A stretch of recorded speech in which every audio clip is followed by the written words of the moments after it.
Okay, how about now?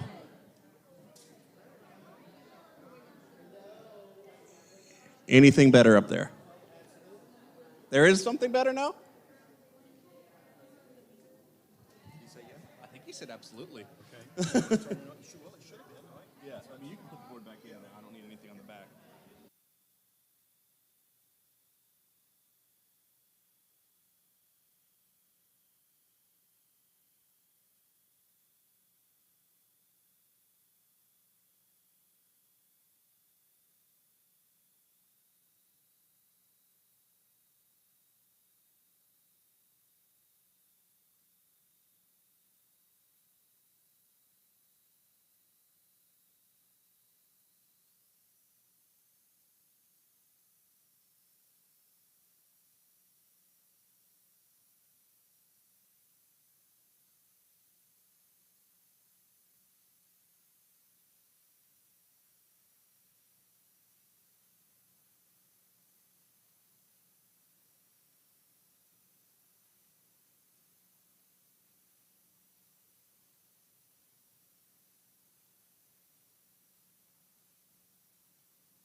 It'll be a test.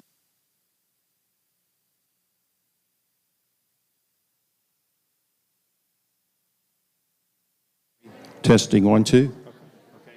Turn. I'm just going to leave the Red light. Okay. Mute it instead of turn it off.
Good morning. How is everyone today? All right, so I see several of you fanning yourselves. My first announcement is that we were made aware that the air conditioning was not working in Fullerton. It turned out to be a blown fuse, which has been replaced. So please be patient while the room gets to temperature. And yes, feel free to fan away if you as long as you need to. So welcome to the new academic year. This is always an exciting time, even though it is the end of the year. There's just a lot of energy associated with starting new students coming back on campus, having faculty return, and obviously the staff who has been working hard over the summer getting ready for fall. It's just a great time to come together at the beginning of the semester and just hear the plan and visions and accomplishments that have been made over this last year. And I think and hope you will be quite impressed with the presentations today. We tried to keep everything short and to the point in terms of what we think are important information that you need to know. And so without further ado, we'll begin the program. Before I do that, though, I want to introduce a couple of the cabinet members who were not participating in the program today, but certainly deserve recognition. I see Mr. Chris Fennessy in the back. He's our Vice President for Enrollment Services. Many of you know him well, but those of you who are new, thank you, Chris, for being here. And Mr. Mike Serino, he is our Vice President for Intercollegiate Athletics. If he's not in the room, I'm very confident he is live streaming this in his office right now. So I'm sure I'll hear from him afterwards. I'm going to introduce Mr. Charles Wyatt, our Vice President for Communications and Marketing. I flipped those two. He's going to introduce our new employees. Thank you, Monica. Let's advance the slide here if I can. Help me, Rico. What am I doing wrong here? There. Nope. Rico, help me. There we go. Down button. Okay. I do this for a living, can you tell? Hey, when that fuse kicks in, if it gets too cold, let us know. We'll turn it down. Hey, by the way, if Mike Serino's watching on the stream, there's a comments button, Monica. Let's make him comment that, Mike, that you're listening, right? Hey, it's nice to be here. Welcome. If you've been here before, when I do this, there's usually a part before we start that I'll say, hey, before we get started, find somebody in the room and go up and shake their hand and say hello. In the day of COVID, let's not do that today. So we'll skip that. But as I call your name, if you're here, if you'll just kind of give us a whoop whoop or throw your hand up so we can get a look at you, okay? And I'm going to start with our new faculty members. Let me put my glasses on. Dr. Matthew Talbot, Associate Professor of Biology. Yep. Mr. Michael Love, Lecturer, Computer Science. Dr. Anna Grimes, Assistant Professor, Athletic Training. Dr. Bruce Morgan, Assistant Professor, Marketing. Bruce, you must be popular. You got applause before I got your name out. People like you. Next up, Mr. Michael Johnson, Assistant Professor for Graphic Design. And seriously, if you're not here today, if you're watching on the live stream, seriously, in the comments, say hello. Dr. Megan Richmond, Assistant Professor, Healthcare Management. Tasia Hicks, Visiting Lecturer for Psychology. And if I butcher your name, please just yell out and tell me. Dr. Tammy Quick, Associate Professor, Early Childhood Education. Mr. Robert Boyle, Lecturer for Mathematics. Mr. Chad Hudson, Visiting Lecturer, Education. Dr. Unica Simmons, Assistant Professor, Social Work. Dr. Heather Harvey, Associate Professor for Health Sciences. And would also like to introduce our new Associate Provost for Online and Graduate Programs, Dr. Pamela Walsh. We'll move over now to our new staff members, and I think most of these are from January the 1st, so if you started before January 1st, we still love you, but that's the database that we pulled since January the 1st of this year. Daniel Francis, Director of Community Values. Roosevelt Leggett, Junior Database Administrator. Billy Perrell, Senior Technologist. Rico Brown, User Services Technician and the Help Desk, down front. Terry Smith, Campus Safety. Alexa Stukes, Student Advisement Coordinator. Jefford Kirby, Campus Safety. Also in Campus Safety, Hurd Mercer. Thomas Keene, Men's Soccer Assistant Coach. Donna Glenn, Student Recruitment Coordinator. Also another Student Recruitment Coordinator, Bessie Lynn Upchurch. Juan Edmonds Holmes, Campus Safety. Mary McCabe, Administrative Assistant. Caitlin Mayer, First Year Coordinator and Advisor. Mason Miller, IT User Services Technician and the Help Desk. David Logan Hall, Assistant Coach for Football. Wayman Jackson II, Assistant Coach for Football. Again, I know some of those football coaches aren't here. They're out at practice this morning, but we wanted to at least call their name. Terry McKinney, Director of IT. Douglas Saylor, Assistant Football Coach. Becker Seifert, Assistant Strength and Conditioning Coach. And a few other coaches too. Ebony Jackson, Assistant Aerobics and Tumbling Coach. Kate Ramley, Assistant Field Hockey Coach. Sarah Hewlett, Assistant Women's Soccer Coach. And we've got 3 new head coaches we wanted to introduce to you today. Brett Harker, head baseball coach. Brandon Storier, he's back, men's lacrosse coach. And Coach Trey Taylor, head golf coach for the men's and women's team. Did we miss anyone in here that we didn't call your name? Or if you're online, hit those comments and let us know that we missed you, and we'll acknowledge you when we get a press release out about all the new hires. But again, thank you. It's great seeing you. Hopefully we get to shake hands next year. I'll turn it back over to Monica. Thank you, everyone. That's a golf clap. Thanks a lot.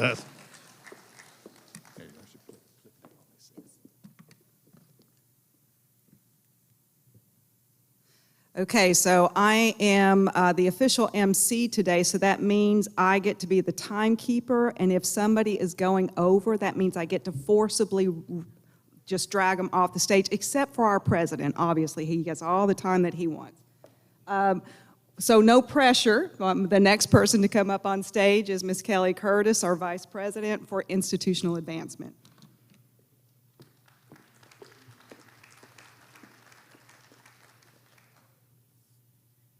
She knows I'm long-winded. I got the hint, Monica. Okay, good morning, everyone. It's great to have everyone back. To all of the new faculty and staff, welcome to Limestone. To the returners, welcome back for another great year. As we start this new year, we are also starting a faculty staff participation drive to support our new comprehensive capital campaign, the 175 Years and Growing campaign. And the beautiful thing about this particular campaign is that it's comprehensive and all gifts count regardless of their designation. We do have some priorities that we are hoping to accomplish throughout this campaign. Dr. Parker's going to spend a little bit of time talking about those, so I won't steal his thunder. But what I did want to do was take an opportunity to introduce you all to this year's co-chairs of the faculty staff drive. and let them make a few comments about what you can expect and what's coming up. It is my pleasure to introduce Teresa Baker. Teresa is the Assistant Director of Graduate Studies and Recruitment.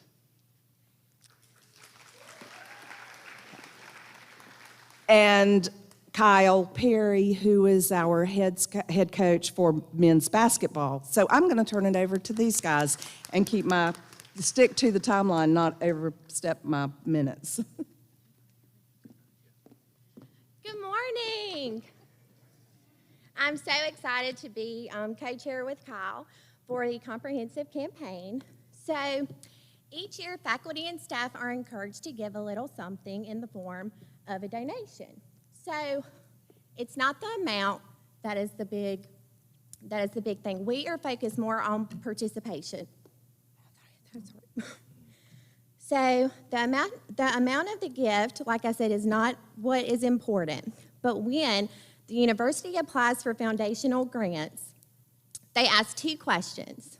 One, what percentage of the Board of Trustees give? What percentage of the faculty and staff give? So we want that number to be 100%. The reason why foundations ask these questions is that they want to be sure that the people that are closest to the university, us, believe in it. If we don't believe in our school and our mission, then why should they? So right now, we're at 64% as a faculty staff, which is pretty good. I think we can get that up even more. Because the campaign is comprehensive, any area you give to will go towards the campaign total. So if you want to give to men's basketball, just put men's basketball down in the corner and you can make sure you give to us. But any donation, any area you're interested in, make sure you put that, you designate that for that. All donations are tax deductible. And we'll also be contacting you about hosting parties and having get-togethers and doing different things to make sure we generate excitement. It's important for us because when Kelly and her folks are out trying to get donations, that's a major question. Does the faculty and staff give? Are they behind what you're doing? So we have to get this up. 64% is not bad, but we need to get it to 100%. We have donation cards out in the lobby, so make sure you pick one of those up today and see if there's anything else I'm missing here. And if you have any questions, please feel free to reach out to me or to Kyle or to anyone in the advancement office. We'll be happy to answer those for you. Okay, let me make sure I say this. There's a few different ways you can give. You can give online by going to limestone.edu/giving. Through payroll deduction, you can give through credit card, you can give through debit card. You can also give gifts of stock. So there's a lot of ways to do that, to give, and make sure if you need any help, see Kelly and her staff, and they can help you with that. Okay. I think that's it. Yeah. Thanks. Okay.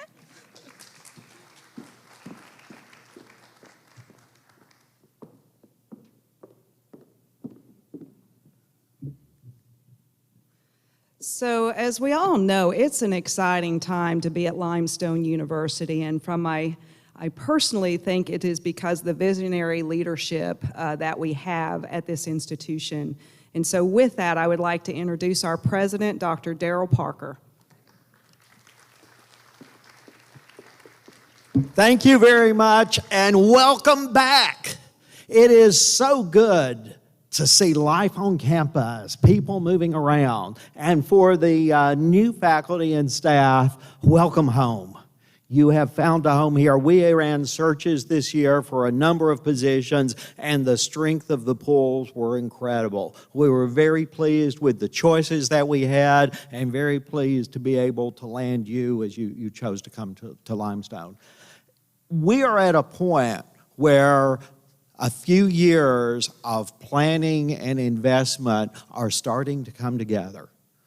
We did a master plan in 2019, updated some of our facility analysis. We did a plan to help get the priority set for our comprehensive campaign.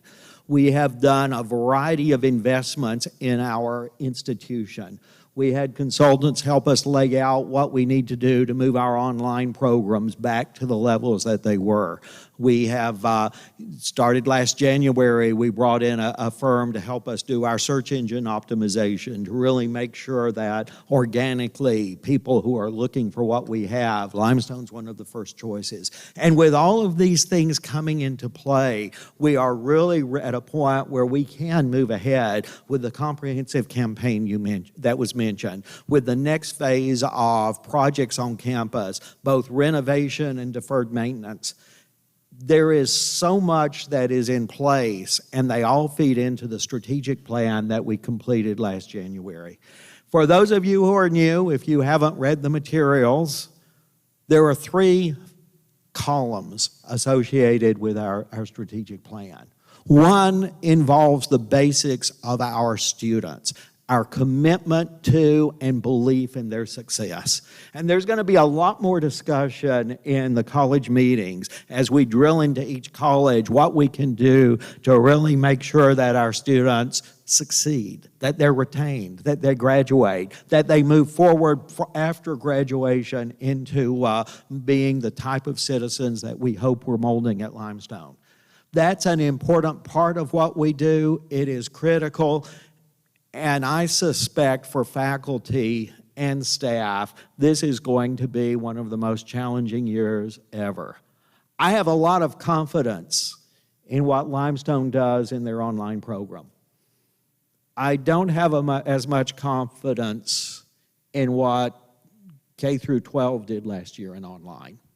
So I suspect your freshmen, you may have to work to understand where they are as they come in. That's something that's always a challenge taking with freshmen, and I'm sure you've already thought about it. You don't necessarily need me reminding, but I think it's worth saying. We serve students who look like the profile of South Carolina. Yes, we have international students. Yes, we have out-of-state students, but most of our students look the same as your typical graduating class from a South Carolina high school. And that's our mission. That's who we serve. That's Limestone's reason for being, to help move them in this state. And that means that when there is a challenge like we're facing this year, we've got to make the commitment that we're going to help these kids. The second leg, well, if there are only 3 of them, should I call them legs? Oh, I can still call them legs. The second leg involves how we transform expectations. And that's something that is part of our culture, realizing that we are among the best private institutions, certainly in our state, if not in our region.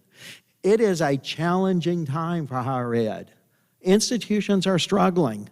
And if you look at the market for higher education in South Carolina and the market for private higher ed, Limestone's in a unique spot.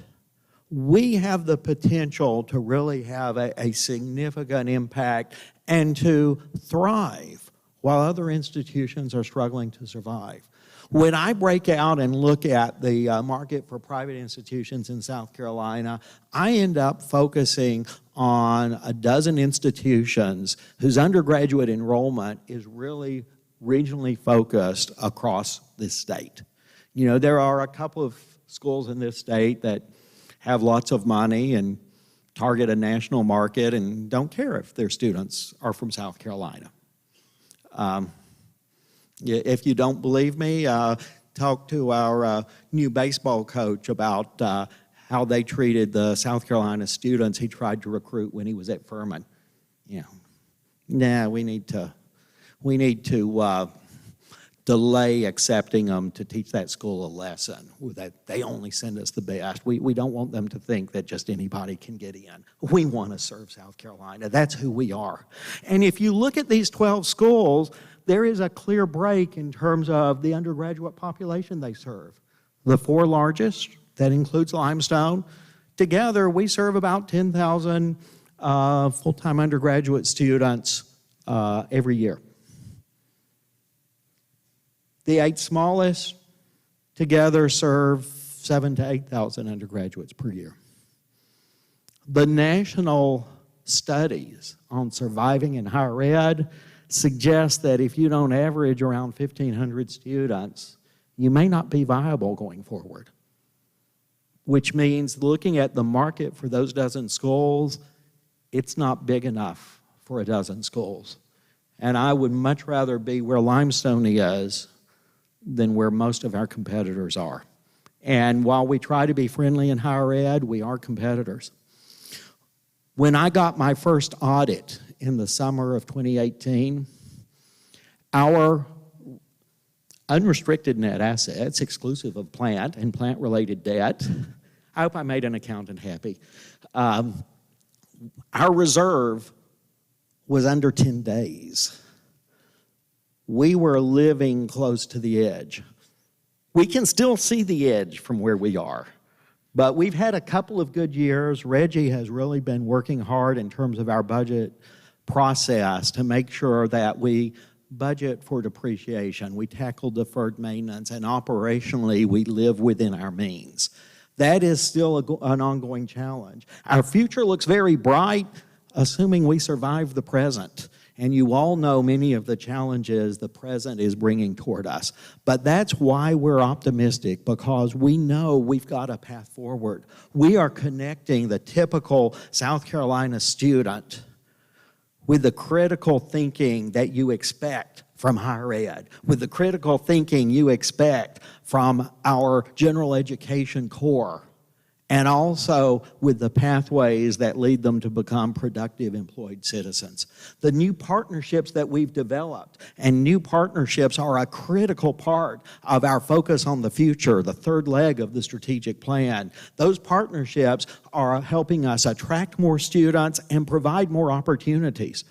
We've highlighted a great deal the partnership with the Via College of Medicine in Spartanburg. And it's not because we're going to be turning out hundreds of doctors, but because we have that as a clear pathway, it helps build the pipeline for a variety of health professions and health-related professions. It improves our credibility in that market, our openness in that market, to recruit more students who are coming here because we offer those degrees, and not because they're coming here to play a sport and that's a degree they choose to major in. It also helps the teams recruit better students because they have better academic choices for it, but that's another story. As we focus on the future, we've got to focus on revising our programs and expanding our online offerings. Other schools are doing this, and because they're doing this, we have seen decline in our online enrollment. They are taking our market share. We don't want that. We need to take it back. And that involves looking at degree completion programs where other schools have been more innovative and cut into our market, and we can mirror what they've done if they've succeeded. We can exceed what they've done by engaging the energy of the faculty to get the jobs, the majors that lead to jobs that our students will be excited about, and to bring them into the area. This is something that will be discussed across each college meeting and is an urgent part of the plans for this year.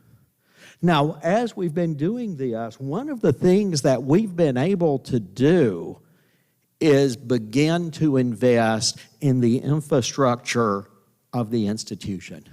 The deferred maintenance on this campus, our first study suggested over $16 million of deferred maintenance. That was tough. We've whittled that down, partially through getting better pricing, so we weren't spending as much on every project as the external folks told us we might, and part of us by finding other sources of funds and using other people's money to invest in the campus. We found donors and alumni and friends of the institution who remembered a beautiful front campus.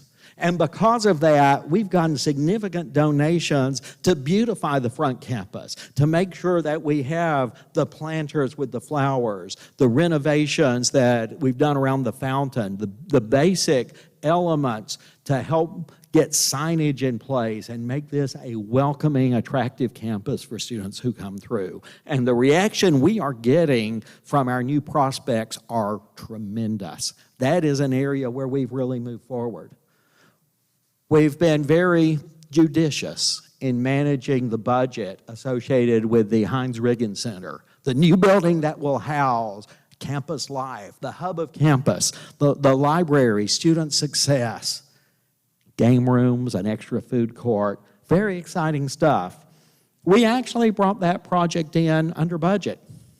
Now that gives us an interesting chance. The government gives us a couple of choices since we used USDA financing. We could give the money back, not gonna happen. Or we could use it to invest in the deferred maintenance and renovations of the collateral they took in exchange for that loan.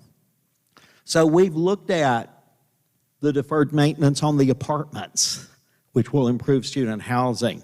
Some leftover items associated with Brown and Ball that we could clean up. Some work that can happen in some other places. And when we looked at the little collateral, we saved more than those properties deferred maintenance came to. So Reggie Browning's working on a proposal where we also let them put Curtis under collateral. With the air off this morning, those of you who have offices in Curtis knows that's every Tuesday, not to mention Monday through Sunday. There's not central air there. We have saved enough on building the new Library Student Center that if USDA accepts our proposal, we'll be able to tackle central air in the Curtis building. Or for those of you who've been around a long time, the Curtis and Cooper buildings. Think about that. Effective central air, no more window units. Replace windows that are energy efficient. Monica has no air in her office. That's an exciting move forward, and one of the ways we've been able to leverage funds. There are also some projects that within bounds we can do a little in Timken and Stevenson and some other related. Reggie may go into some of this in more detail. I don't know how much he will do, but it's a sign of how we're moving ahead. We have endowment funds that can help with Fullerton, but we also can keep finding more needs to invest in this building than we can generate on an annual basis. But this is another area where potentially we can bring in partners to continue to do more. One of the partnerships that some of you may have seen press releases on during the summer that is really unique for where we are at Limestone, and probably a surprise to many, is that in the April board meeting, the board approved Limestone becoming an authorizer for public charter schools. That is a unique opportunity in this state. And even though I am very focused on making money for the institution, improving our operations, this is not an attempt to squeeze revenue out of the public charter schools. Our current public charter schools in this state are having some challenges. There is a reform effort in the House that's very concerned about how it operates. There is a lot of question about the operation and expense of the other authorizers, and there is a need for reform.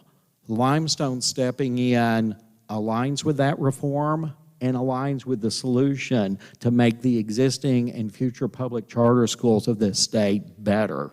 And the reason we need to do it is because those kids going through K through 12, we are up well over 5% of the students in South Carolina, approaching 10, who are in that pathway.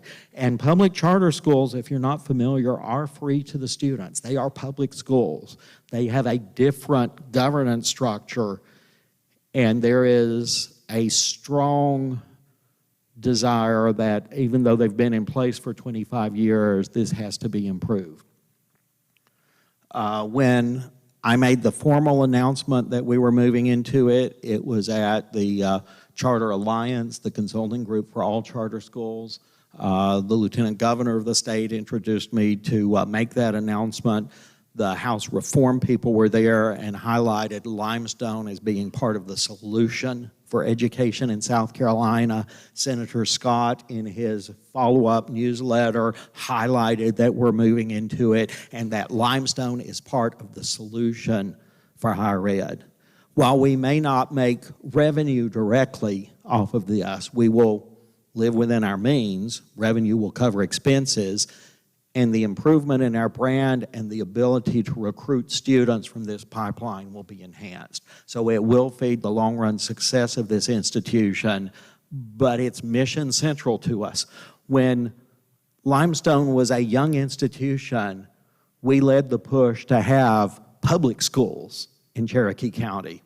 It was controversial at the time. People voted against it. Why would we want public schools? Limestone was committed to the education of students of this state. We still are. And that's one of the reasons that we're moving into that. It's interesting as we have partnerships. We have recent discussions. I was talking to Gina right before we came in. We are revising our partnership and revisiting it with the Gaffney Little Theater. We've had turnover in our area. We don't have a lot of majors. Maintaining a theater program of some type is essential to this institution. Partnering with the community solves a problem for them and makes sure that we maintain those opportunities for our students. I had mentioned the partnership with Via College of Medicine. One of the things they've agreed to do as part of the advancement campaign is host an event welcoming Limestone as their partner and inviting their board members, their donors, the major donors of Spartanburg, so they can hear about our movements in the healthcare professions. When our master plan was introduced, the prime recommendation was that the building that formerly housed the library, was known as Eastwood, be renovated to help support the health sciences. There are plans associated with that. Our initial pre-COVID construction estimates were that the actual renovation would cost about $3 million, a little under. I'm sure that's gone up because the supply chain has been disrupted. We talked about lab equipment and things that are over $5,000 in cost. Pure capital equipment came to another $1 million because we took not only the lab equipment that would go in the renovated health sciences building, but also about $600,000 worth of lab equipment we need to improve chemistry, biology, the sciences, because you don't train people to be doctors and nurses and not have them be pretty good at biology. It's just sort of one of those natural connections.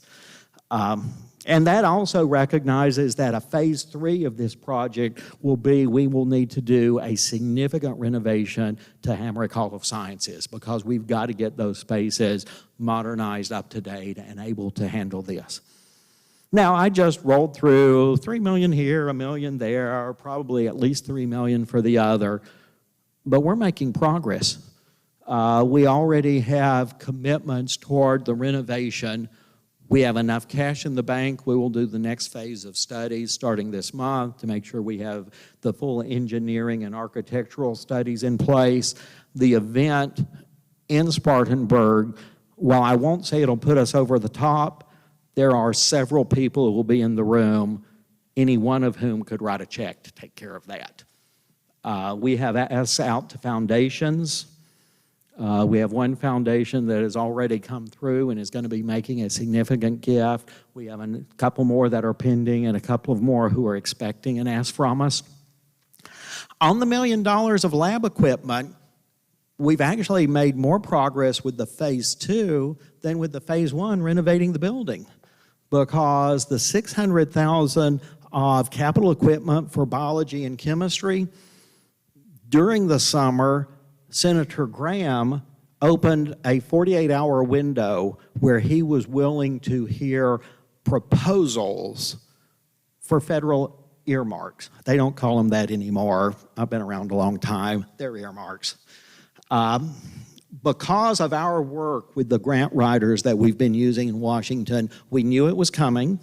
We knew how the paperwork had to be prepared. We were able to respond quickly.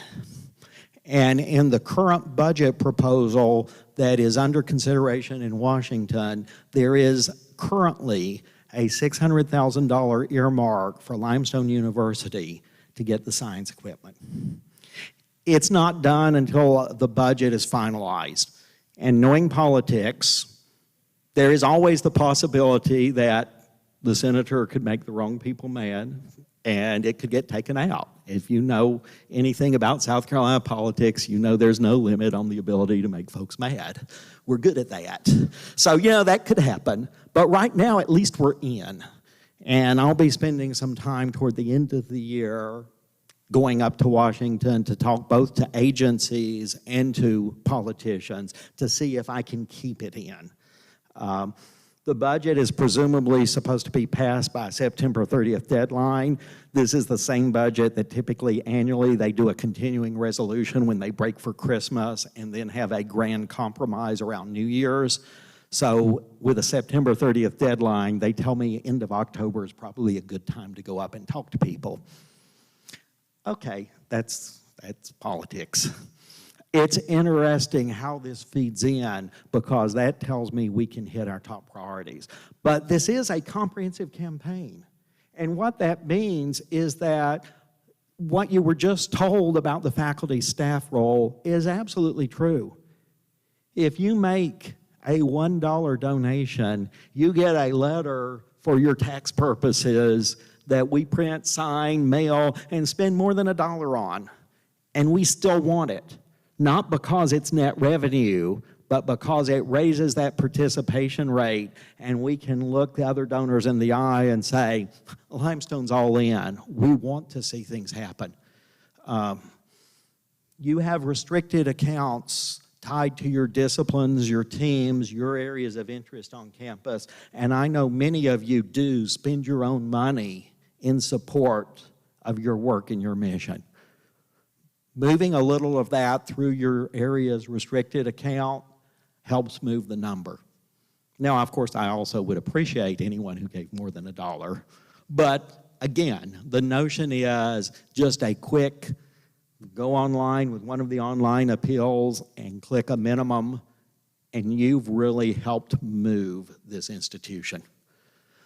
One of the biggest priorities of the capital campaign, in my mind, is building up our endowment, particularly scholarships, although endowment support for other areas is certainly very strong. When they do studies of which colleges are going to close, the economists that do the probability models exclude schools with over $50 million in endowment because it distorts the data. In 2018, we had about $20 million in endowment. We ended the year with about $30 million in endowment. Our next step, we need to get our endowment over $50 million. I would love for them to actually start leaving Limestone out when they say, so which schools are going to be in danger of closing? It should not be us. We're moving in the right direction. That's doable. And at the same time, we're asking for gifts to support things like the renovation of Eastwood. This is not a single focus campaign. This is, let's get scholarships, let's get endowments, let's get unrestricted funds that can be used for the highest strategic priority. Let's let people give where their interest is in the institution. A little later this year, we will be announcing that an anonymous donor has made an initial scholarship, creating a scholarship for a pre-med student. One of the things that's different about that is for years we talked about an endowment and said, we'll create an endowment if you give $20,000. And so we've got money coming in that will create an endowment. But we've also gone back to donors and started saying, you realize $20,000, you're only awarding a student $1,000 a year. That's not covering the cost of higher ed. If you really want to endow half their tuition, it takes $250,000. $250,000 will pay half of tuition. $500,000 will pay tuition. $750,000 would pay for a free ride. the long-run objectives that this donor is committed to with their scholarship for a pre-med student, they've committed, they will move it to be a full ride. That's the type of ask that we're starting to do on the endowment side, to really transform expectations, not just of the students on campus, but the people who donate to us. And that's the sort of ask those schools that have lots of money and don't care as much about South Carolina students have been making for years. My goal is for us to move where we have a lot more money, but still care about South Carolina students and the students we serve. It's an exciting time to be at Limestone.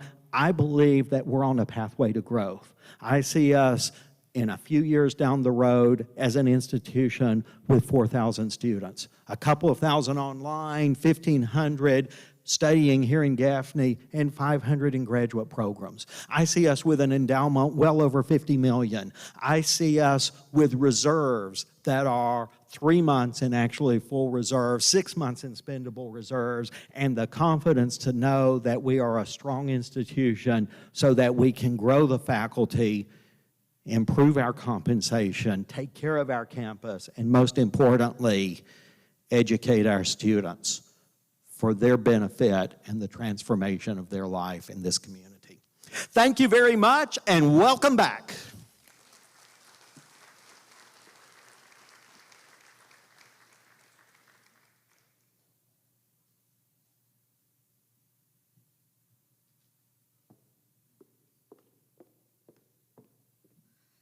Not only can he deliver a speech, he does it on time without me even needing to prompt him. That's fantastic.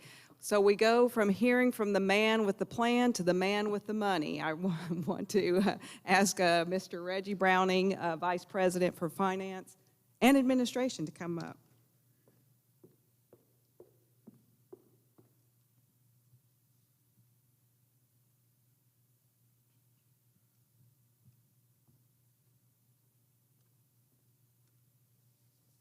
Good morning, everyone. So I get to go after Dr. Parker. I'm gonna have to start talking to Dr. Beloga about putting me directly after Dr. Parker, but I will do it this year. So I always enjoy this time of year because not only is it an exciting time here on campus, but we all get together and all learn about what's going on campus, what has gone on the prior year, what's going on over the summer, and just get excited about the upcoming year. So I got a couple of things, a couple of topics that I'm gonna touch on. So kind of just bear with me, but I'm going to start out with finances. I know Dr. Parker has spoken a little bit about finances, and so I don't have to go as in-depth as I had planned on it, but I wanted to just give you an update on kind of where our finances have landed. As Dr. Parker said, over the past 2 years, we've been strengthening our finances and making sure that we are doing the things that we need to do to be able to invest in our facilities and deferred maintenance and keep operations going. And so we have been successful in doing that. What's up before you is unaudited information from last fiscal year ending June 30th, 2021. And I didn't want to give you a whole sheet of financials because I know you guys, I didn't want to put you to sleep this morning. But I did want to give you an overview just to reiterate how great we are building our financials. When we got into the bed with USDA and the government, I knew that we were going to be very, very heavily scrutinized on our financials. And so it's important for us year to year to be able to show, not that we are rich, because we all know Limestone's not rich yet, but to show that we maintain our budgets, that we are building our balance sheet and trying to meet our net profit that we budget, that we say we're going to attempt. Our auditors, the USDA now, pretty much all of our partners are interested in our financials, and we have to make sure that we are showing them something positive. If not, we have to answer a lot of questions. And so what you see before you for this year, we actually, in revenues, came over budget in our revenues, and that was for two different reasons. One was last year we had a very great year for our day campus, and so we brought in more students than what we thought we would. Give yourselves a round of applause. The second thing that helped us out, of course, we know over the past year we have had CARES Act funds, COVID monies that not only Limestone got, every university got. But we have used ours in ways to help us in the future. And it was very, very important, the monies that we got last year, because we already had plans to increase our online program. Well, that money last year helped us while we were putting things in place to happen for this year. We had money coming in to help subsidize while we were putting plans in action. So it was very much a blessing, but it was what we did here at Limestone was used it strategically to propel us forward in the future. Expenses. While you can see we did go over expenses from what we budgeted by a little bit, that was mainly due to things that we had to do for COVID. I don't know if you guys realize it, those in athletics do. We had a lot of testing going on last year. We had a lot of things that we had to do for COVID. And so, although we went over budget, money came in to help us subsidize that. So, that was great. As far as net income, last year, fiscal year 2020, we had a net income, which was something kind of new to us. So our net income of last year was $409,000, meaning that our net assets went up by that amount. These are things that our accreditors look at. These are things that now USDA look at. And we had a very positive year with being able to do that, especially in the year right before COVID. This year, I plan to do the same thing. So while I can't give you substantial numbers, these are unaudited numbers. We're going through our audit right now. But I expect for us to have a positive net profit for the year, okay? If y'all can't give yourselves a hand, give me a hand. That's something that we need to do. That's something that I'm going to continue for us to try to do, because it makes partners look at us in a different way, as Dr. Parker said. So we are now in the midst of our audit for 2021. That'll be done sometime toward the end of September, early October. And so we'll be getting our information to our Board of Trustees and to the community as that wraps up. Dr. Parker also mentioned the $30 million endowment. And he was very nonchalant about it, but it's a big deal here. Just 2 years ago, we were in the low 20, just about $22 million. In 3 years, this year, we went over the $30 million mark. I was ecstatic, and I hope that you are. That endowment balance is very significant to Limestone, because while we cultivate it and maintain it so that it grows and we keep having money to use for different things such as scholarships, facilities, and whatever, people look at that endowment as a basis of how strong Limestone is. And us reaching that $30 million mark was a landmark for Limestone. So we hope to keep it over $30 million, and in the next coming years, reach that $50 million goal. Coming into this year, I wanted to give you some numbers as far as enrollment. So right now, we're looking at between 1,040 students to 1,050 students that are registered. Of those students that's registered, at this point, as of this morning, we have 741 students that are already cleared. That is new for Limestone a week before classes to be that far along. So whatever you guys are doing, faculty, whatever you're doing, advisors, whatever you're doing, keep doing it, because they're calling. We're doing some new things as far as process flow in the business office. And all of my departments, we are making sure to get information out to the students and get them to want to take care of things beforehand rather than behind after they get here. And so we're at 740, and I'm very excited about that, because we're probably about 100 students ahead of where we were this time last year. So that's a big thing. Over this next week, we'll get the rest in. We know students have been coming back over the last couple of weeks for athletics. This week it was when most of them that's not on an athletic team will come back. And so we hope to have most of the students We'll have some lag, but we hope to have most of the students in for the day campus. So we're doing great on the day campus side. As far as our online and graduate programs, we have 579 at this time signed up for term 5 and 152 graduate students. Guys, we are doing some great things here at Limestone. How many of you guys realize that we had, three new graduate programs last year? Two. And we're talking about others. That is a big thing for Limestone. All these new programs that Dr. Beloga and her staff have been able to roll out. And because of that, our graduate programs, we see more and more graduate students coming. Good thing for Limestone. What we want to do here is have as many income streams as possible. So that's through programs, that's through things like the partnership we're doing with the Charter School Initiative, the Scholars Academy. As many income streams as we can get makes me so happy. You can see my smile, right? So as we are doing that, because Limestone hasn't always been able to do that, right? We know it. Limestone hasn't always been able to do it. So that we are at the point to be able to successfully roll out new programs, maintain our buildings, build new buildings, do those type of things, I'm proud, and I hope that you are as well. So that is my spiel on finances. Next, I want to talk about campus safety. So campus safety is under me. Chief Petty runs the campus safety, and we're doing some things with campus safety. We have been doing some things with campus safety over the past year that I don't know if you have heard about, but they are making some success and making waves in some of the goals and initiatives that they are working on. So about a year ago, our Board of Trustees approved for us to go to a split force. And what that means is that not only will they be campus safety, they will be a full police department with a split force of at least half of them being full SLED officers.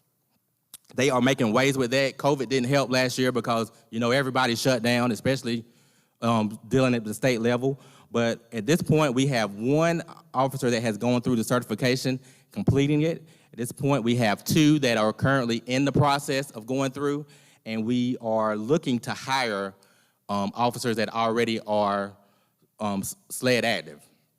And so that's going on. We hope by the end of the year to at least be approaching that halfway mark to be able to say that we are a full SLED force. We also have been embarking upon a camera project. So all over campus, we had a company come in to do a study on how our camera system should look. Prior to this study, we have cameras, and we have them in most of our buildings, but it is not on a level that you would see at a university of our size. And so we are going to have to increase our camera support and increase the type of cameras that we have and the lengths that the cameras span and all types of things. And so we embarked upon this last year. And so we're going to do this in 3 phases.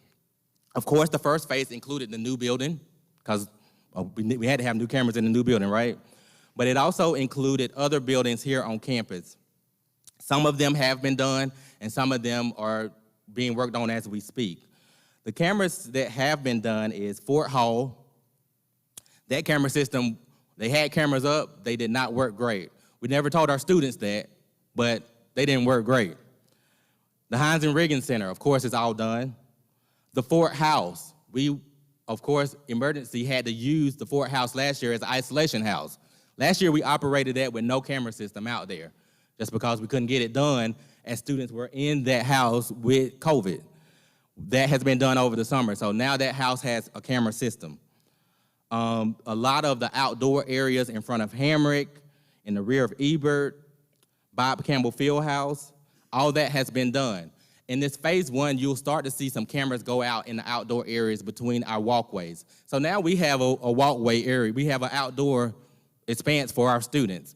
The connector between the athletics and the main campus will have some cameras that also have audio. And so why that's important is if something, emergency was to happen, the cameras will not only pick up the visual, but they also are going to pick up audio. So if someone screams, it's going to notify campus safety. What we're trying to do is make this campus more safety. I mentioned last year that we were gonna get started with Live Safe, which is an app that we're gonna roll out. We are still going to do that. Live Safe went through a company change last year, and so we have not gotten as far as we want, but it's gonna happen this year. We're trying to make this campus safety with apps that's gonna supply us with the call box ability, with cameras. Our students need to feel safe. Our parents need to feel that their students are safe. And so that's what we're trying to do. In phase 1 of the camera project, you'll see cameras going up after the start of school in the PE Center, in the Cedars and Walton Ridge apartments, and also Brown. That will complete phase 1. Phase 2 will start next year, and we have a list of buildings to go through in phase 2. So in the next 3 years, the whole campus will have a complete new camera system. Sound good? Y'all let me know y'all hear me. Like, y'all look like y'all sleep out there. This is good stuff. This is good stuff. Also going on with campus safety, last year, Chief Petty, heading his subcommittee for the crisis response team, implemented some new drills. So last year we had a virtual tornado drill. Raise your hand if you participated in that. I hope you did. If not, we're gonna have to do one next week. But we'll be doing stuff like that again this year. Fire drills, tornado drills, evacuation plans. You guys see the new evacuation plans in every building, right? We are doing stuff. Campus safety is very important to us here at Limestone. In the time of emergency, it's too late, right? We can't try to get a plan in the time of emergency. So we have to make plans and make ways before things happen, and that's what we're doing. So I want to thank Chief Petty and his group for working on that and making sure that this is happening, because we're going to try to increase it more and more each year. For next year, we're going to continue to do hurricane and tornado drills, more fire drills, and implement the Live Safe app. Additionally, we will have, you'll see coming from HR in the next couple of weeks, active shooter training that all employees will be required to do. We did it last year. We're going to continue to do that, just so we have to be ready for emergencies, right? We can't get ready when the emergency happens. So that's my update on campus safety. Sound good? Next, I'm going to move on to COVID-19. It's not even 19 anymore, just COVID, coronavirus. Are we so sick of hearing that word, right? I know I am. I'm not going to dig very deep into this, just give you some updates on what the subcommittee for coronavirus that's led by Sandy Green, she has worked very hard with that group, and we want to thank her. That coronavirus isn't going anywhere, right? Like we thought it would. It's not going anywhere. Sorry to tell you. If I told you something new, I apologize, but it's not going anywhere. But what we have to do is keep managing our campus so that we can continue to operate even amongst COVID-19 and coronavirus. We have seen in the past month, it has been the new Delta variant. It's making me believe we're gonna have a new variant probably every couple of months. And so we have to be ready for it. We have to continue to be able to operate and maintain in the midst of this sickness and illness. So here at Limestone, we are definitely advocating and pushing vaccinations, okay? It's everyone's choice whether they choose to be vaccinated or not. No harm done, no foul for those who choose not to, because it's everyone's personal choice. But here at Limestone, we are advocating for vaccination if you can. So we're highly recommending for faculty, staff, for students, for community people, get vaccinated if you can. There are some reasons why some cannot and why some choose not, and that's okay. But here at Limestone, we are advocating for the vaccination. Here on campus, we will be having a vaccination clinic, a vaccination drive next Friday and Saturday. Sandy has set up with DHEC to have a vaccination clinic here on campus. Next Friday, it will be in Stevenson, and next Saturday, it will be in the new student center. For faculty, for your spouses and dependents, for students, for staff, for really anyone that wants to come and get vaccinated, okay? We thought that would be a good time to do it. We know we have a lot of students who are kind of teetering on whether to get vaccinated or not, But once they're here on campus and are among their friends that might have or away from their parents that might be swaying their decision, they might choose to get vaccinated. The more people we have on campus that are vaccinated, the safer our campus will be, okay?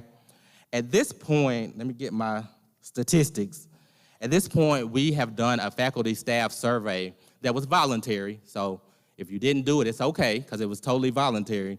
But the more information we have, the better administration and our staff that's managing this can manage things. At this point, we have had 171 surveys, which is about 60% of our faculty staff. And of those, 89% are vaccinated. Give yourself a round of applause. Of those that have done the survey, 89% are vaccinated. Now, if you're not vaccinated, it's okay, because you might have a great reason. But if you don't have a reason, really think about it, because the more vaccinations we have, the safer our campus will be. Of our students, our health center and our athletics are working together to get in information on our student vaccination. I don't have really substantial numbers that I would like based on the different surveys, but approximately 75% of our students have turned in information on either being vaccinated or having the antibody, okay? And so as students roll in, get all their paperwork done, those numbers will rise. And so while we are not publicizing these numbers, we wanted to let you know what these numbers are, because keep in mind, this time last year, we were in the same place getting ready to open up our campus. Nobody was vaccinated because it wasn't a vaccination yet. So personally, I feel safer knowing that we have all these people vaccinated at this point, because our campus is just becoming more and more safer as we get people vaccinated. And so our goal is to get herd immunity of at least 70%, both for employees and students, and we are well on our way to getting that, okay? I will not go through all of the things that Charles and marketing have put on the website. That has been updated for this year on what we're doing as far as coronavirus. As far as masks, at this point, we are not requiring masks.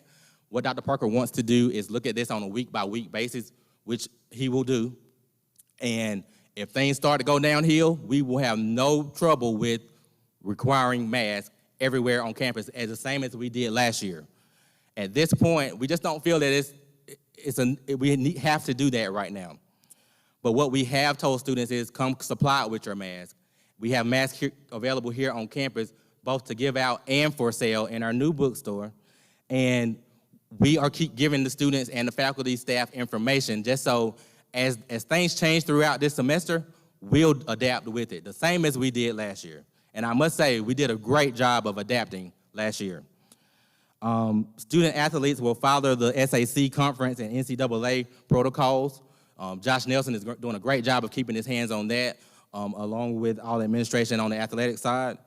And of course, this year, for those that are not vaccinated, we will be doing testing, as we did last year.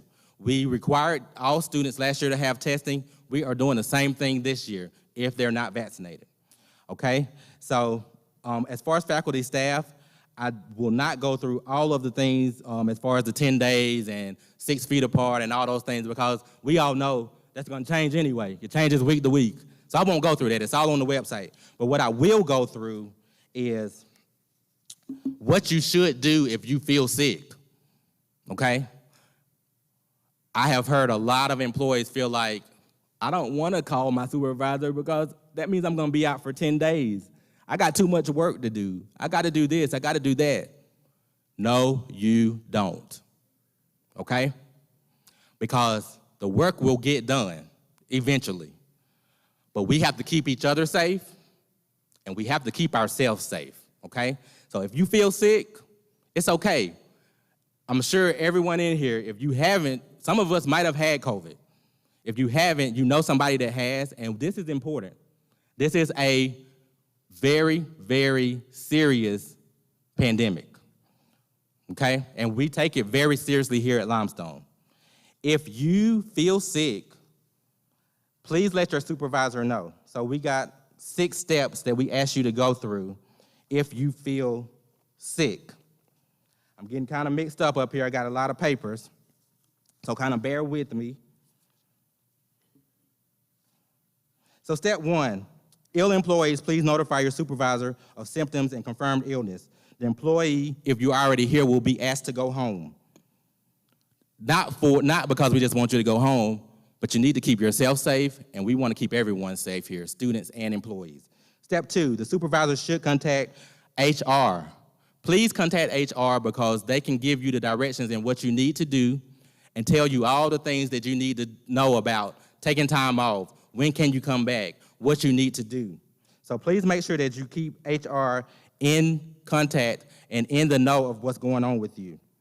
Step 3, human resources will contact your supervisor, even if you have already, but they will contact your supervisor and complete the paperwork for your time off. So we have teetered back and forth as far as time off with COVID for this year. Up until this year, we have just given you the time off because we wanted to be supportive, right?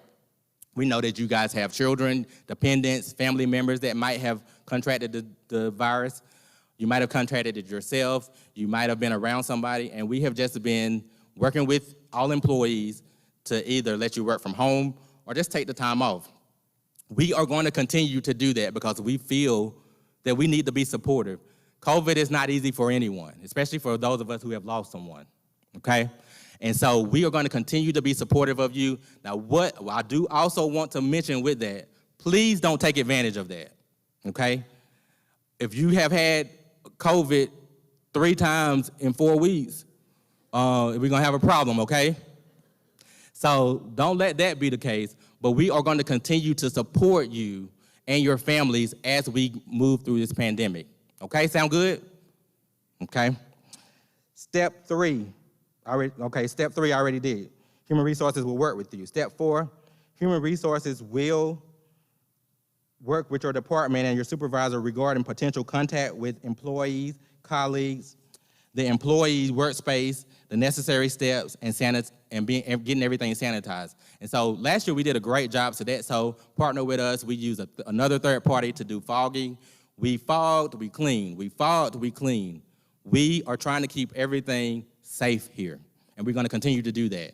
You will continue to see the hand sanitizers out. You will continue to see the thermometers out so students can use them. Like most offices have one.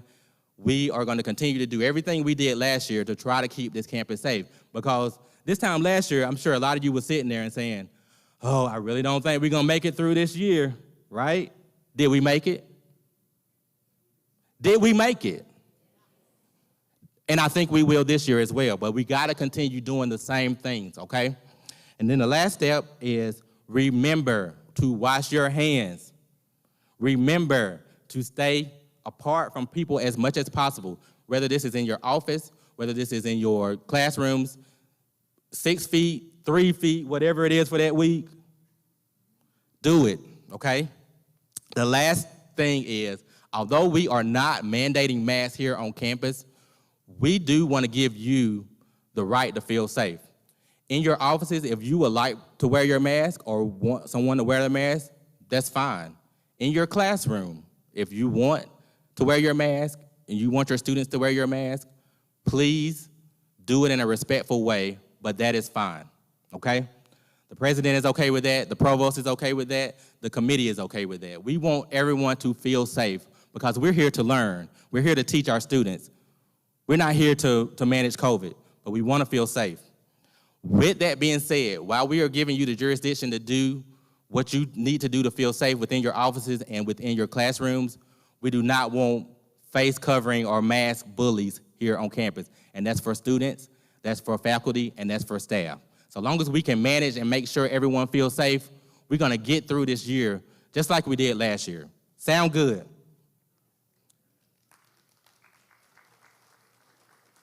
Okay, the fun part. So Dr. Parker kind of started talking about all the things we have done here on campus this year as far as capital projects. And of course, everyone has seen the biggest capital project, the new Library Student Center, the Heinz Riggins building.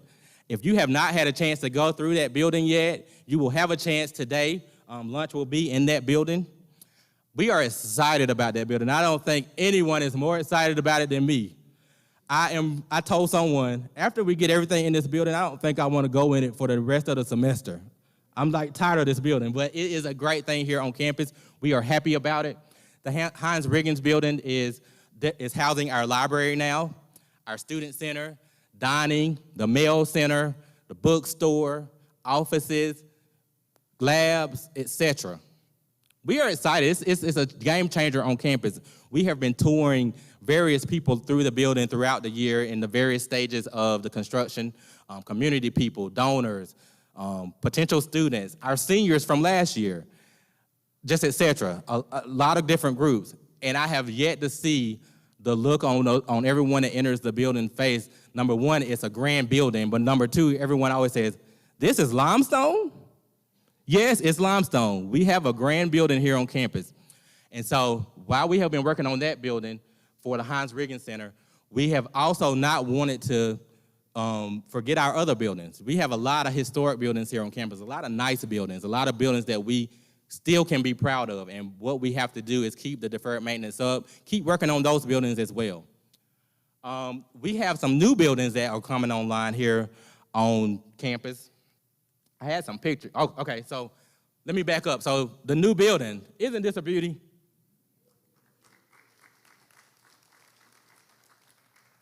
So if you have not had a chance to go through the building yet, please do. Mostly all the offices have moved in. We had a 2-week move for the library. Lisa and her staff did a wonderful job of moving in. What we are lacking in this new building is we are waiting on our endpoints, our screens, our boards, our TVs, okay? Nothing we can do about that. That's just the way life is. Things are slowly trickling in. And we hope over the next 2 weeks that we start to see some of this stuff, but if not, we'll make it through. We are in the building, and that's the most important part. As things start coming in, IT will be getting them out, putting them up, getting the vendors to work on it, and so over the next couple of months, it's still going to be transition in this building. Still some furniture items out there. Our game room furniture is not going to get here until October. I was upset about it 2 months ago, but now I'm like, whatever. Okay, we are in the building. As far as signage will continue to go up for the building over the next couple of months, and we will have a grand opening on September 24th. So make sure you put that on your calendar. We are so excited about the new building. But while we are excited about the new building, we got other things going on this campus too, right? So we have a new building that we are now have reallocated and repurposed. The old president's house is now our Center for Teaching and Learning and Innovation, okay? This building has been worked on over the last 6 months. I'm sure some of you have been in that building probably 2 years ago, and you're like, you're putting people in there? Yes, we are. It has been cleaned up. It has been renovated. Furniture is going in. Computers are going in, and it's for the faculty staff to get training. And so it was one of Dr. Beloga's initiatives and plans to get this center up and running, and over the next 2 weeks, it will be up and running. The new honors college. So we have went from an honors program to an honors college led by Dr. Sarnoff. And so it's the house beside our golf facilities. We have been renovating this house really over the past month. And so we have been able to turn this house around and get some work done on it, and it will be open next week. And so this house has been renovated to the point of it will have a classroom. It will have several sitting areas for the honors college. It will have, it has facilities as far as bathrooms. It will have a lot of things that make them learn better, make them feel comfortable, and gives them their own place here on campus. And so for their first year of operation as the honors college, we are happy to stand behind them and give them the facility like that. So make sure, I think he's having a grand opening or some type of event over the next couple of weeks. Make sure that you ride by and look at it, because it definitely has turned into a nice facility here on campus. Over campus, you will also see signage going up as far as pedestrian signage, similar to this. You will also see in the next couple of weeks some vehicular signage going up. And so we have always heard, how do you get here? How do you get there? Now, no one should have to ask, because we got signage up. And so I want to thank the marketing department Charles and Casey, they do a great job of, not only do they design this stuff, but they make sure that it gets up and make sure that we get great prices on it. And so you will see that going up over the next couple of weeks. Some of it's already up. As far as parking around the new facility, you will see signage going up for the behind Montgomery will be faculty staff parking. The signs just aren't here yet. So anybody that has emailed me about it, that's your email back. It will be some other signage going on around the perimeter of the new building that will also be faculty and staff. And so look for that as well. New health facilities. And so we have the health center on the second floor of the Dobson building. They are getting an expansion and a renovation. So I don't know if you have seen that or not, but our nurse, Sandy Green, is right now displaced out of her office, but in about a month and a half, she will be in a brand new office. And so along with her team, we are happy to be able to use some of our COVID funds to expand the space for the health center. Over this past 2 years, our health center has had to do more and more, including COVID testing, including anything surrounding COVID, among other things. And so to be able to give them 3 new offices and 3 new exam rooms is going to be great, and it's going to be a great look for our university. We have been able to do some smaller things as far as new flooring in Granberry. So our art department in Granberry, we are doing some phases of moving them around. We wanted to give them a whole new floor. How many of you guys have ever been in Granberry and saw that awful carpet? It is gone, thank God. And so they have brand new flooring, and it just gave an uplift to the whole building. And so we are doing small things like that was on our deferred maintenance, but we really just have to get it done. And that's what we're doing now, is just getting some things done that need to be done. So over the next week, they will move into this space, and over the next semester, the lab at the bottom of Curtis will also move to the Granberry building. So we're excited for them as well. We are doing some other smaller things. If you have been in the new building, you will know you can look out of the window and see every other building. And so with that being said, we needed to give some love to some of our older buildings. So when you look at the new building, you don't look at a building and say, what's that? So we are doing some things as far as painting the windows in the Hamrick building, in the Carroll building, in the Montgomery building. You see the front of Montgomery has a total new uplift with just paint. Doesn't it look great? Beautification, you've seen this going on all over campus. It will continue to go on. You'll see this expand, not from just the front of campus, but to other parts of the campus over the year. How many of you guys just love our campus? Everyone that comes to our campus, especially over the past year, have just talked about how beautiful it is. We're going to continue to make it beautiful and make it what it should be, because not only are we going to be proud of it, but our students are also proud of it. I don't know if you guys realize it, but every little thing we do, I hear from a student and say, it's like students that just came back a couple of weeks ago, if they see me, they'll go through a list. Hey, you changed that. Hey, when did we do this? When did we get that? And it could be just paint. And so while we don't think that people notice things, they really do. And so we want to be noticed here at Limestone as the best, as the greatest, because we are.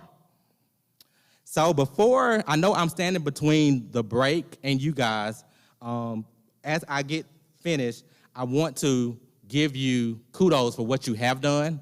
We have a great faculty here. We have a great staff. We have a great administration. We have great students here. As we embark upon this year coming up, while we know our challenges, because we got to be realistic, right? We still have challenges that we're working through. But while we know our challenges, we are going to continue to be great because we are Limestone. Thank you.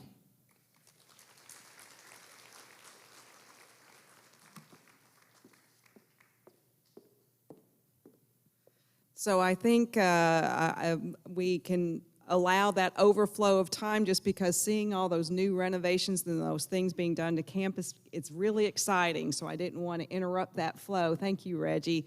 We will have a break. I will say we'll start a little bit after 11. I don't want to delay too long because that delays lunch, and I know everybody wants to get to lunch. But I'm going to encourage you all who may take this time to go back to your office, please come back because we're going to hear from our IT director. And boy, what another exciting hire for us. So please make sure you're back a little bit after 11. Thank you.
Hello, everyone.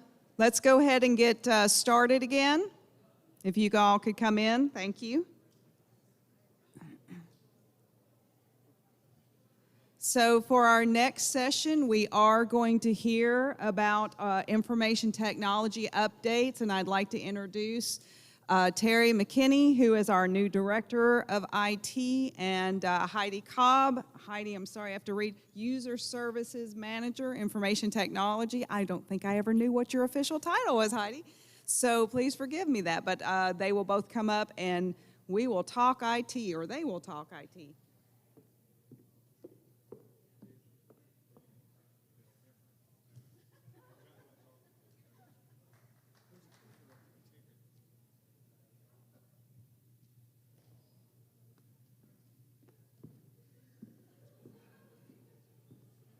Do a little dry test. Okay, all right. All right. Good morning, ladies and gentlemen. How's everyone doing today? I know you're probably ready to get me out of the way. Everyone's hungry. I think my stomach was grumbling. I was sitting there about 15 minutes ago. Thank you. Just wanted to appreciate and thank you for this opportunity. I started here in July, so I'm in month number 2 here as the new Director of IT. And just to give you a little backstory of myself, little bio right here. So I'm a native North Carolinian, originally from Goldsboro, North Carolina. So if you're from Goldsboro, let me get a shout out to my Goldsboro people. And if you're not from Goldsboro, but just know where the place is on the map, shout out to you on that as well. Lived in Charleston the last 3 decades, so I'm from the Charleston area. Came up to the upstate. Can tell you I don't know much about upstate South Carolina. As long as I lived in Charleston, I would just go 95 and go straight to Charlotte. So let me know where the places to go, where the best place to eat in upstate South Carolina, and I'm open to receiving. And if you want to take me on a field trip, I'll go on a field trip with you along with that. Happily married with 2 children. They make me a better man each day, so I give props to them. And they're still in Charleston, and I have to give props to my wife. We've been doing a lot of renovations in our house before they do the sojourn up to the upstate, so it's just been me for now, but you'll get to meet them hopefully in the months ahead once they get on campus. And my daughter's about to enroll at school because she's now looking at higher educational opportunities, so this is a great time because I'm here at Limestone. Been in an IT career for 20 plus years. I started in 2000, so 2021 makes my 21st year in IT, 10 years in higher education. So I spent time at the College of Charleston and worked at Medical University of South Carolina. Then went completely opposite direction and got into the banking industry, worked with First Federal Bank of South Carolina. Their corporate headquarters was in the North Charleston area. And then not too long after I left, they got acquired by South State. That had nothing to do with me, though, so. And then went to a private, K-12 private institution. I was the director of technology when I got introduced there, and then got promoted to chief information officer. So one of my interests, however, was what did my next career trajectory path look like? And next was to get back into higher ed. So I'm thankful and honored to be a part of this Limestone family and getting back into higher ed. And just a little thing, I'm a gadget kid. Call me Go-Go Gadget. I love gadgets. No disrespect to my iPhone user. I am an Android guy. Love my Samsungs. And I'm ready for that Z Flip. I really want to get a handle of that. There's some pre-orders coming out, so I'll probably take a look at that. And yeah, I fit the profile, typical technology nerd. So yeah, I'm into Marvel and comics and stuff like that. So that's my level of escapism. Where do I escape? I escape into a comic book just to get completely detached to all reality.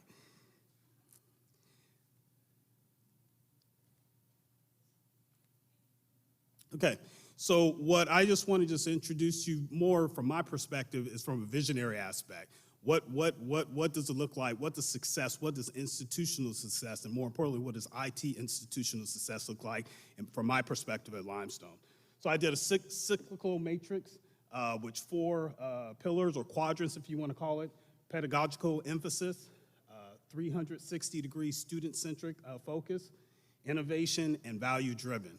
And as you can see, there's like a little circular arrow in the middle, which means that every quadrant or pie or whatever you want to call it feeds into each of the other pieces of the pie.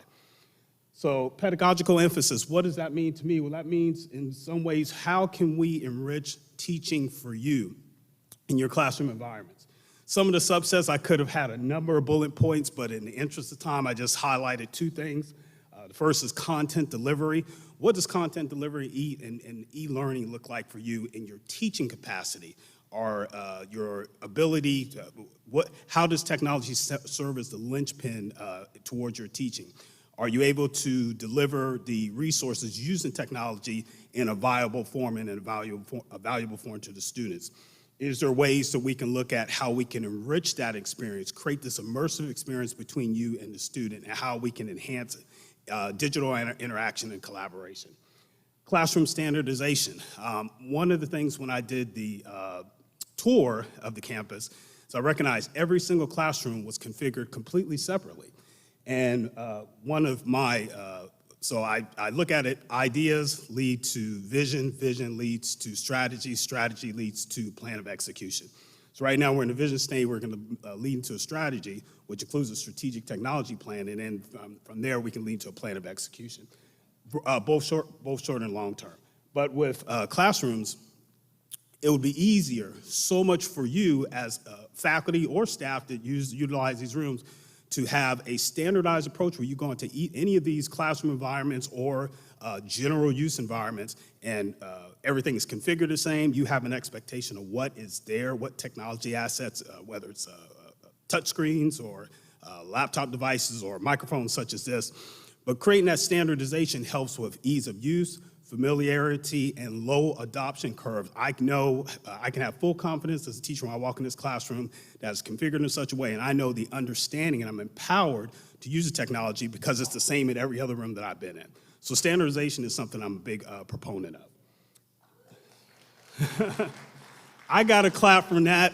Y'all just made my day. Thank you. 360-degree student-centric. So when I say 360-degree, I'm thinking of the students' parents have entrusted us to care for them when they have their 4 years here. What does that look like? That looks like looking at how we can make them better students, student athletes. There's a huge athlete contingent here, which in Charleston is an introduction because they never really associated Limestone with athletics, but I recognize that's a big deal here. Looking at the student as a person and as a valuable person, how can we pour into them personally? And most importantly, what's the end game for us is to build into them professionally. We are creating the new leaders or the thought leaders for our future, and what can we do to make that happen? How does technology play a role into all that? So first is digital engagement, digital interaction, providing them resources. When I went through my graduate studies program, they had phenomenal technology at Charleston Southern University. I'll name drop them. That's where I went and got it. But supplemental materials, I had to go to other disparate systems to be able to find that. So what one of my visions is to create this containerized environment to where the students are able to access this online portal, and they don't have to leave that portal at all to get supplemental materials that you kind of solicit to them to help with their learning. So that's some of the things I'm going to be looking at. And obviously, continuous learning. How can we continue to provide them with the tools to make them not only good students, but exceptional students? Innovation, mobility, and ubiquity. Today, what's the most important thing that a student could ever have in their lives, especially these young students? This device. It's tethered to them. So we want to create kind of an untethered experience to where the student has the ability to have access to mobile equipment and resources on those mobile equipment to be able to do their assignments. So more of a long-term initiative is looking at ensuring that we have all the resources that they can have within those assets, especially on those cell phones that they use, and that's tied to their hip every day. It's certainly tied to my daughter's hip. And in ubiquity, what does that look like? That means widespread coverage. Most specifically, with wireless infrastructure. So right here, just so you know, we have begun the process of assessing our wireless connectivity within the building, but more long-term plan, how is it good? What's your expectation? My expectation is if I make a phone call, I could leave this building, leave Curtis, walk over to Fort, and I'm talking just on the phone with someone, and the call never drops, right? Well, there are certain things that we can do. It's very longer-term scope, obviously, feasibility, scope, and I don't know if Reggie's still here. Purse strings has to do with a lot of it, but creating cellular booster signals to ensure that the coverage is strong. Ms. Heidi's gonna have some good things to kind of let you know about some exciting things that she's been working on with some programs that I think would be very good for you to hear. And then ubiquity within our wireless infrastructure, we have great internal coverage, but extending that or expanding that to some external coverage, especially where the density of students currently occupy the space, so that's something else. And then value-driven training and service and support. Over and over and over and over again, what I kept hearing was that there's a dearth in training here. People are given these resources, they're just kind of sink or swim, right? So we're going to be introducing programs that has generalized training for the institution as a whole, some of which will be introduced this very school year. So know that that's one of my priorities. It kept coming up that we are able to offer training so you're better, have the tools you need to be able to work within those systems that you need to work in. In service and support, I've heard over and over again the challenges that you're dealing with some of these databases and how Genzabar talks to this and things of that nature. We've started some of the good work. There's still a lot more work to be done, but we plan to work heavily in that area. So I think I had something on. I keep going the wrong direction. I'm an IT guy. So I was going to say, Reggie stole my thunder. There were some things about the Heinz and Riggins Center I think he already went over. But just to let you know, we worked hard this summer to get that up, get that spun up for you guys. This entire summer, we now have the backbone within that building, so the networking infrastructure is in there.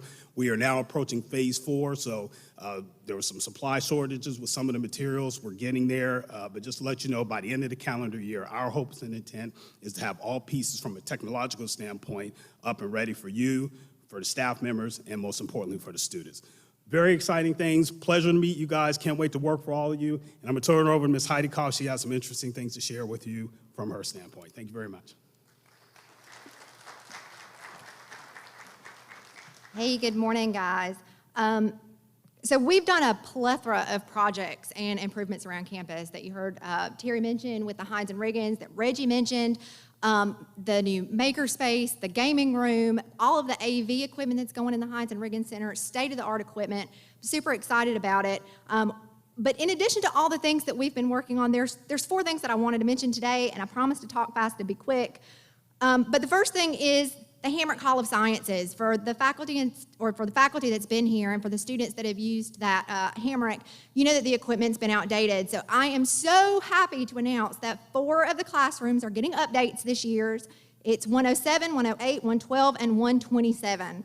So yeah, that's a big deal. So I'm super excited about that. That'll be something that we have going on this year. Most importantly, really, your instructor labs are going to get, your instructor stations are going to get updated, but all the computers for the students, which is really important. You want them to be follow along with you. And like you heard Reggie mention and Dr. Parker's vision is that we are the best and we're improving, and that was obviously something that needed to get done. So we're starting with Hamrick, being the Hall of Sciences.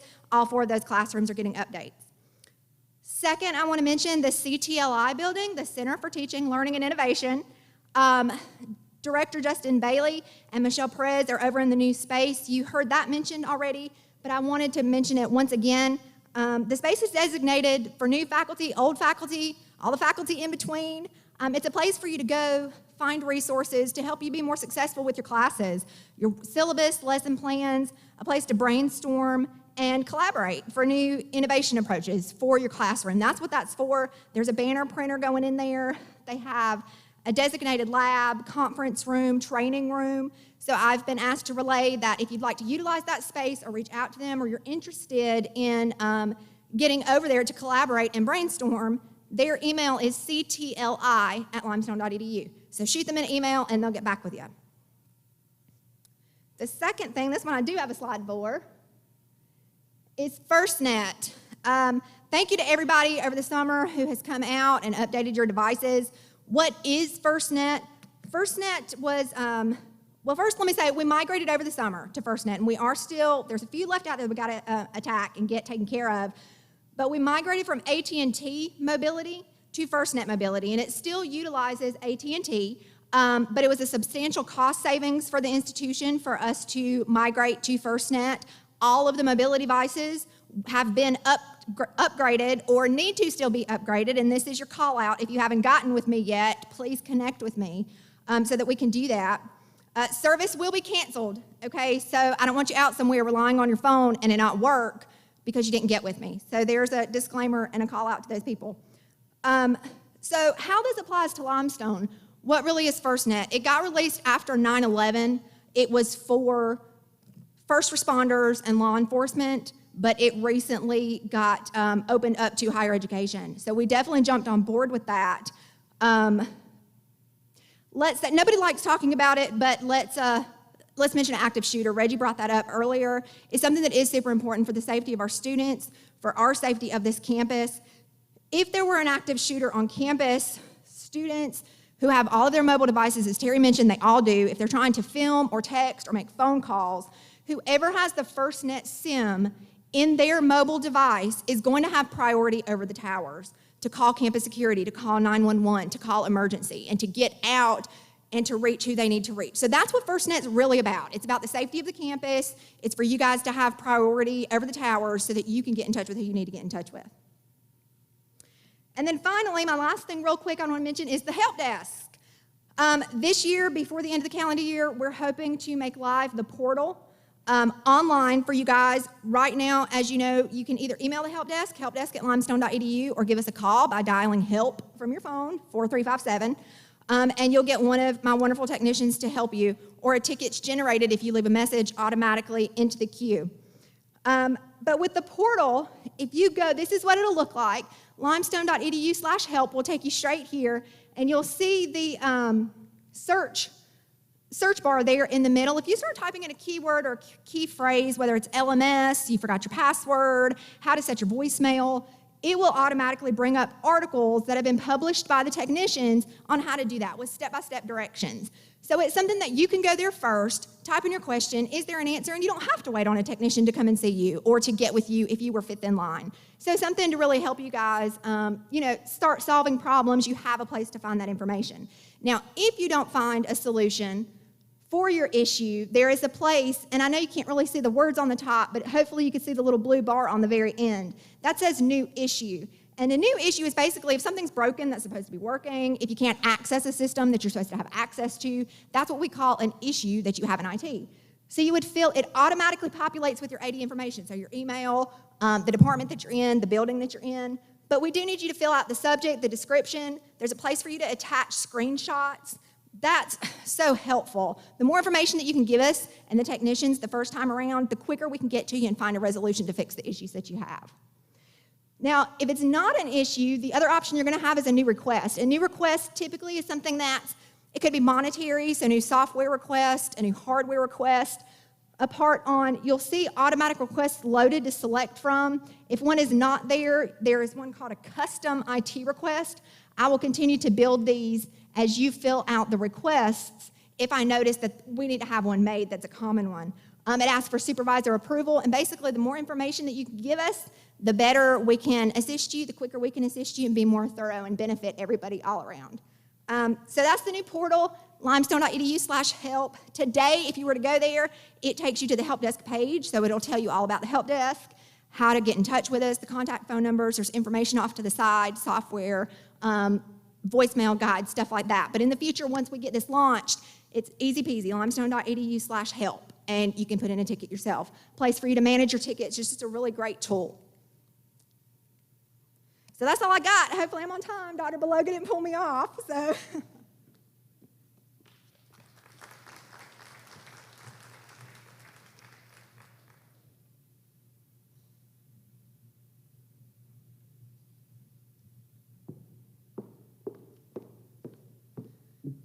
So I will mention, you may have seen an announcement come out over email that we are under tornado watch conditions. Just want to let you know, obviously, if that upgrades or anything change, we will make it well known to everyone and take appropriate action. So I didn't want to unnecessarily alarm, but I didn't want you to misinterpret the message you were seeing too. It is a watch at this point in time. This next series of information is something we need annual reminders of, actually, and we need to even designate, and there will be additional training, not necessarily with Ferpa, but certainly with Title IX, and this is kind of grouped together. So I'm going to ask Penny Darwin to come up and just give a good reminder of Ferpa.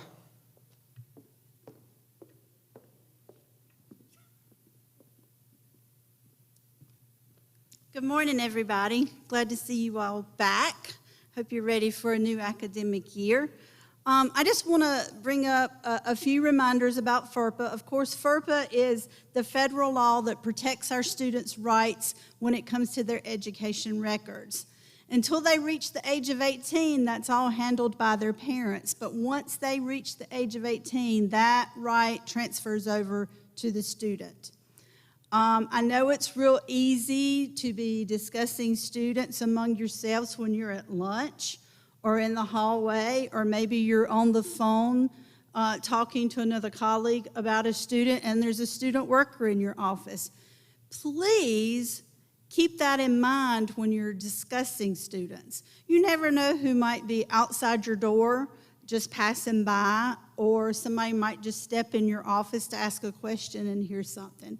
So please be aware of who's around you.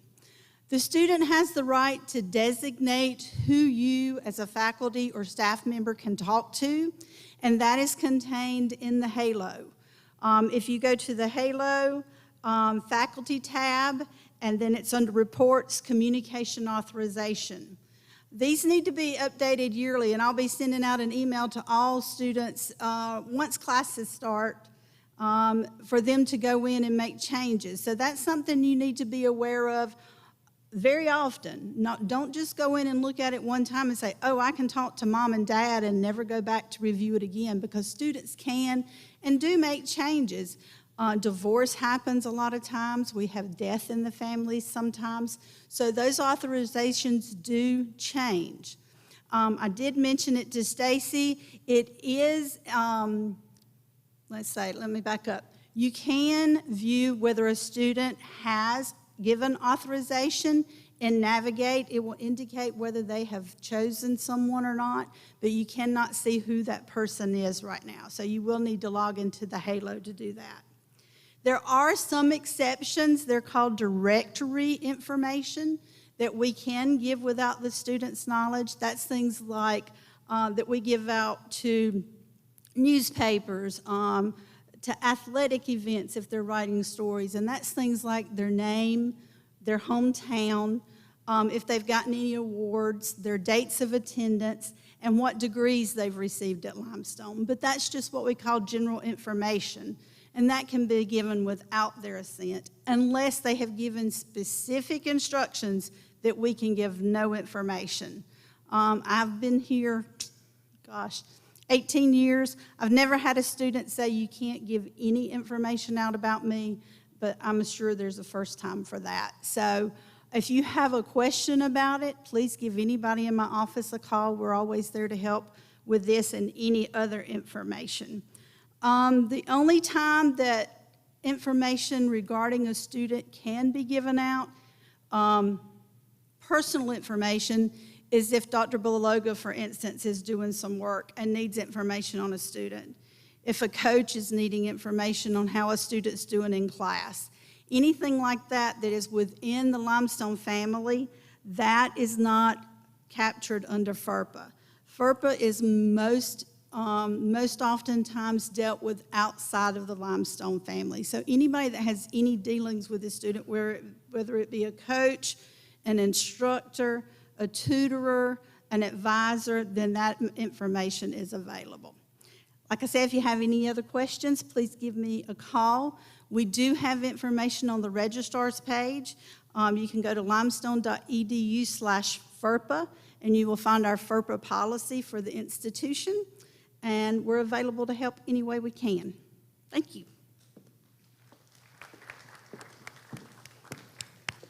I think another important aspect of that is if you are uncertain, do not share until you are certain. Always ask first. In that case, anytime you're sharing information, if you can't find whether or not the student has complied and has given out that information, it's always important to make sure that you get that confirmation before you share. Next, we will go into Title IX, understanding Title IX, and I'd like to introduce Selena Blair, who is our Director of Equity and Inclusion, and as well Daniel Francis. Both are very involved with Title IX on the campus. Thank you, Dr. Beloga. For those of you who don't know me, I am Selena Blair. I use the she, her, hers pronouns. And on campus, as the Director of Equity and Inclusion, I oversee accessible education, our Learning Enrichment and Achievement Program, formerly known as PALS, our Saints First program, which is for first-generation students, multicultural education, international student support, and I serve as your Title IX coordinator. Good morning, everyone. My name is Daniel Francis, Director of Community Values and Deputy Title IX Coordinator. I use he, him, his pronouns. I oversee our student conduct process from start to finish and advise our Student Government Association along with partnering with our university chaplain to do some service learning and community engagement initiatives here in the Gaffney and Cherokee County area. And as Dr. Beloga mentioned, this is a refresher. It is by no means a replacement for any training that will take place because we cannot do a Title IX training in 20 minutes. So please notice that this is a refresher. Gotcha. So what is Title IX? We know that Title IX was implemented in 1972 under the Richard Nixon administration as legislation to protect individuals from discrimination based on sex. It initially began as a way to ensure that those that identified as females had equal rights in athletics. However, it has since grown to protect individuals from discrimination based on sex from the recruitment phase all the way through to graduation and any activity that an institution hosts. Here at Limestone, we've taken that a step further to implement an equal opportunity, anti-harassment, and non-discrimination policy. And on the screen, you see all categories for which we provide protection. These categories, if an incident should arise based on these particular categories, it will be addressed the same way that a Title IX report is addressed. So I like to say this all the time. If you hear something or feel something just isn't right, please reach out to us and say something. Also, something to keep in mind is the jurisdiction for these type of complaints differs from that of student conduct. A Title IX complaint is only addressed, I'm sorry, I jumped ahead of myself, but in our policy, we address 6 forms of sexual discrimination. They include sexual harassment, which can be creating a hostile work environment where the parties involved are on the same level. We also address quid pro quo sexual harassment, where there's an imbalance of power. So a faculty and a student, a supervisor and an employee, a coach and an athlete, there's some type of imbalance of power where someone can say, you do this in order to get that. We also have sexual assault, and it's important to realize that sexual assault goes beyond just penetration. It can include fondling, it can include lack of consent, it can, and of course, definitely include forcible rape. So sexual assault is addressed in our policy, stalking, when I do this presentation for students, I love to point out examples of, showing up unexpectedly at practices, in the classroom, in the parking lot, at a cafe, sending me 65 text messages a day for which I'm not responding to any of them.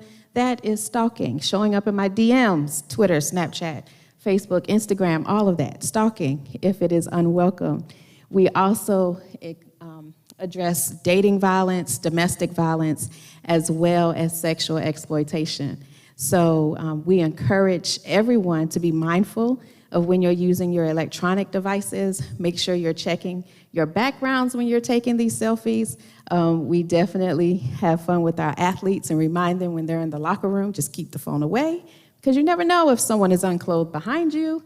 And we don't want any unnecessary reports. But we do take these things seriously, and we encourage you that if you see something, say something. And know that there is no time limit for making a report. Something that happened last night is just as important as something that happened 5 years ago. As long as the parties involved are here on campus, meaning they're enrolled as a student, a faculty member, or a staff member, we are obligated to do a thorough investigation. So please, if you see something, say something.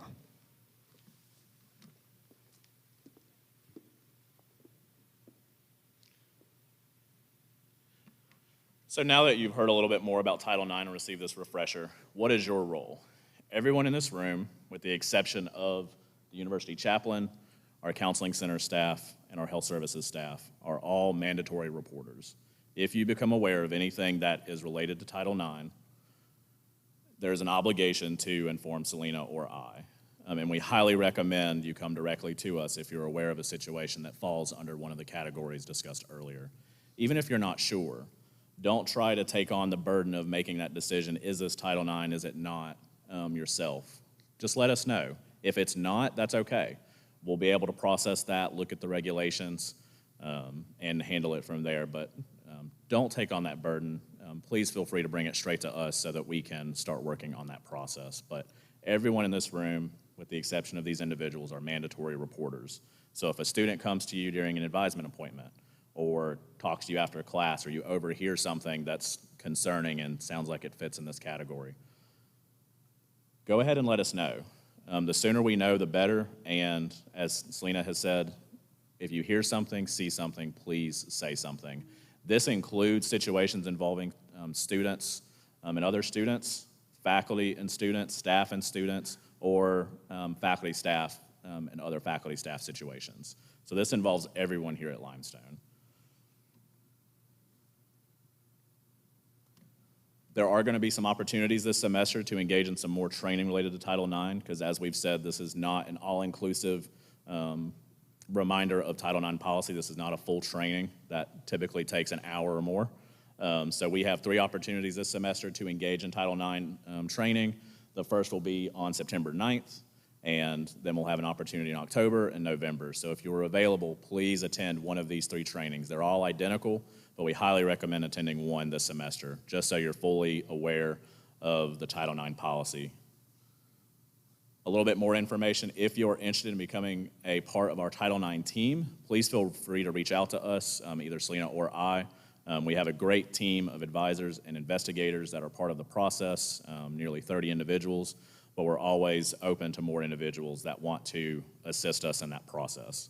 If you ever have trouble sleeping, you're looking for some night reading that'll help cure some insomnia, you're welcome to read our policy. Limestone.edu, Know Your Rights. Our handbook is there. It's almost 70 pages. It is very dense, legal, federal language. You're more than welcome to read that and familiarize yourself with our policy. And then finally, if you ever need to reach us, this is our contact information. If you remember 201, you're going to find one of us. Selena is in Fort D in 201. I'm in Dobson 201. Please reach out to us either in person, email, phone call. We are happy to help and answer any questions you may have regarding Title IX.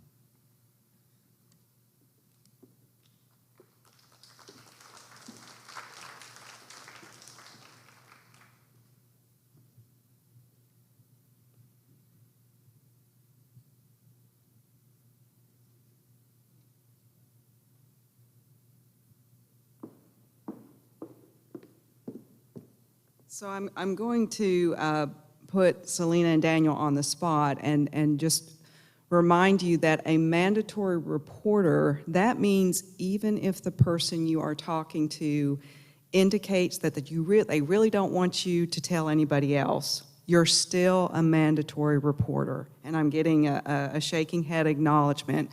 You cannot use that as an excuse not to come forward, because we are required as an institution to explore and investigate all things that come to our attention. So please keep that in mind. I'm sure you'll learn that and more during the training. So I encourage you to do that. So we're at the end of our session today, and that means we get to the exciting lunch part. And I have an exciting introduction to do.